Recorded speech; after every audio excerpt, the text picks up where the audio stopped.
জানিয়ে আমাদের জাতীয় ভিত্তিক আন্দোলন হবে। একই সাথে আমাদের অভ্যুত্থানের লক্ষ্যে আমাদের ভূমিকা পালন করতে হবে। আমাদের রাষ্ট্র, আমাদের সরকার প্রতিষ্ঠা করতে হবে।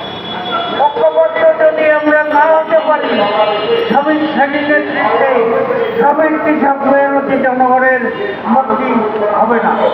অতএব সেই লক্ষ্যে আমাদের ঐক্যবদ্ধ হতে হবে। জাতি বন্ধুগণ, সংগঠন ছাড়া আমাদের কিছু নাই। সেই সংগঠন করে তোলার জন্য জেলায় জেলায় আমাদের ভূমিকা পালন করতে হবে। ঢাকা রাজধানী কেন্দ্রে আমাদের ভূমিকা পালন করতে হবে।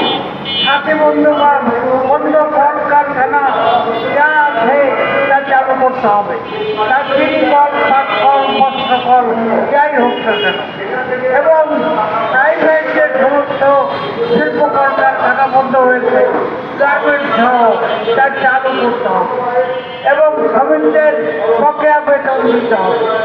একদিকে জাতীয় ভিত্তিক আন্দোলন এবং লক্ষ্য হল শ্রমিক কৃষকের রাষ্ট্র, মেহনতি মানুষের রাষ্ট্র গঠনের জন্য মৌলিকভাবে আমাদের ভূমিকা পালন করতে হবে।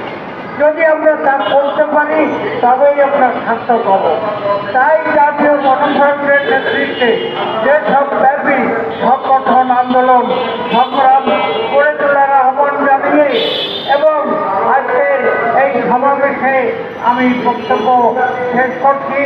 একই সাথে আমার কাজও এখানে সমাপ্তি ঘোষণা করছি।